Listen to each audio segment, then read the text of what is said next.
Chapter 7 homework. Okay, check this out. Let's see. This chapter, of course, you are more familiar with this than I am right now because I made this video several days ago, but I'm hoping you just watched the video on Chapter 7.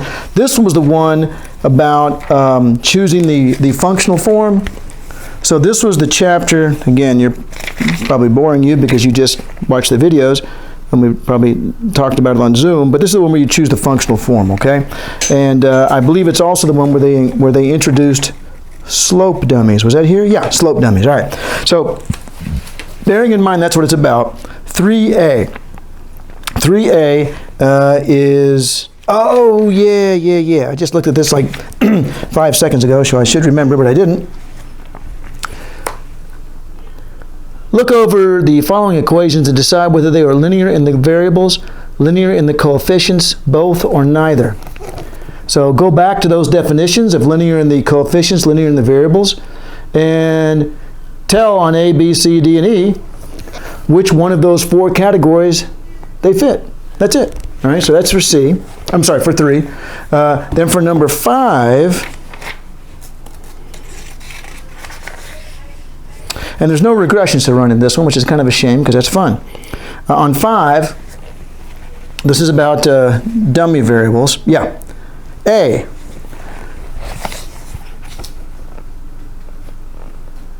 What is the omitted condition in this equation? Remember that if you're going to have a dummy variable for gender, for example, you don't put 2 dummy variables in, one for male and one for female.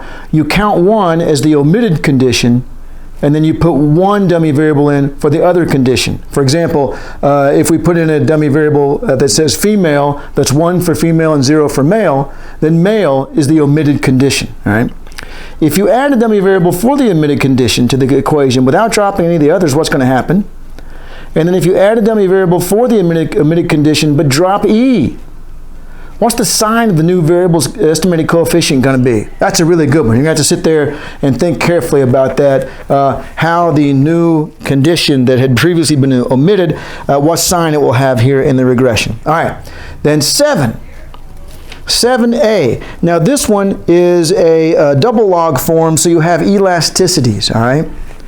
So these coefficients here under beta sub 1 and beta sub 2 are elasticities.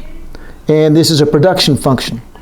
So the first thing is, what are the elasticities of output with respect to labor and capital for each industry?